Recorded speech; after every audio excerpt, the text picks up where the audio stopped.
Good evening. I've had a really great 20-year teaching career, but I'm not going to lie. Every day I fear a flat down, face down moment.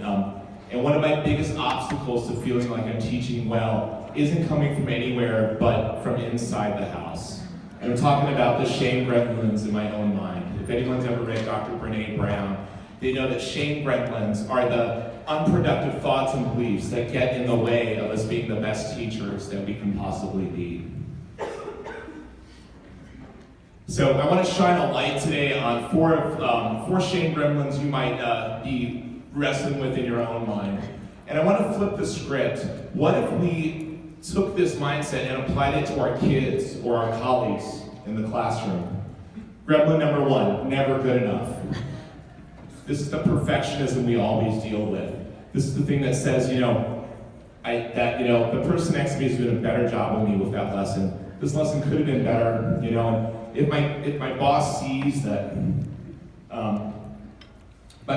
not doing well, they're not going to respect me. What if we apply that to our kids? If we see that our kids are making mistakes and we apply that same thinking to them, we're telling them, don't try because we're not going to respect you if you mess up. It's unsafe to try. The reality is we're already good enough. We already are worthy completely of everything. We need to not prove ourselves or hustle for our own worthiness anywhere. Nor do our kids, and nor do we, not to our colleagues, and not to our students.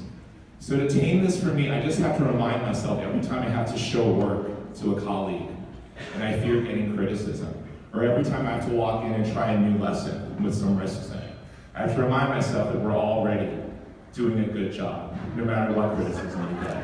Number two, seeking validation from the outside, seeking achievements. If my kids perform well on the test, then I know I've done a good job as a teacher. If my colleagues like me, then I know I'm doing a good job as a teacher. If my boss likes me and doesn't criticize me.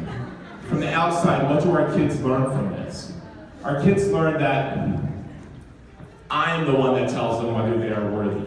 I'm the one that decides whether what they're doing is good for their lives. The reality is, I have kids who are brilliant artists and talented singers and just brilliantly funny people. And if I don't spend time to see that, and I have to realize I'm the same way, that I'm inherently valuable no matter what awards I do or don't win. And so to tame that need for external validation, I'm going to look at my notes, and that's what I'm going to do, because it's okay to make a mistake.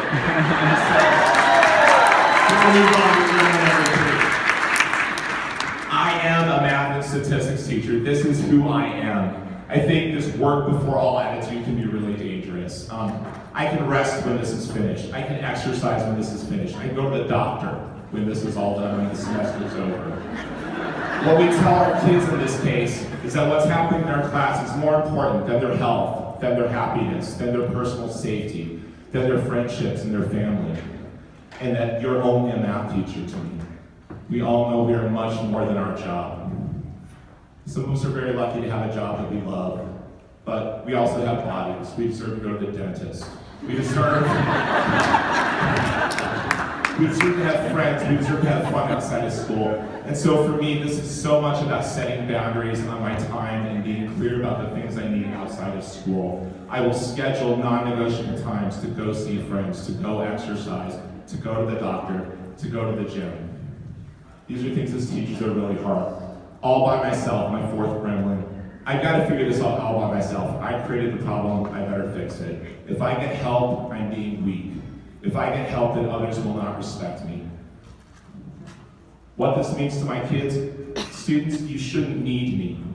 You should be able to do this all by yourself. Asking for help will show you are weak.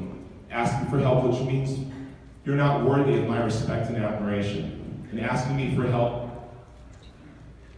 isn't what we do. But we are stronger together.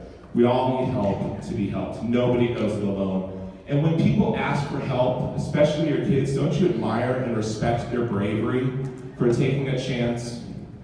If we can only apply that to ourselves. So one thing I have to do every day is to make sure I thank someone around me for helping me out. And I have to force myself once or twice a day to make sure I ask for something that I don't normally ask for. And it's hard for me to do that, and it's probably hard for a lot of us. This is a daily struggle, but I think RuPaul really said it best. If you're not going to love yourself, how are we going to do this job, and how the hell are we going to bring love to our kids? Can I get an amen on that? Amen.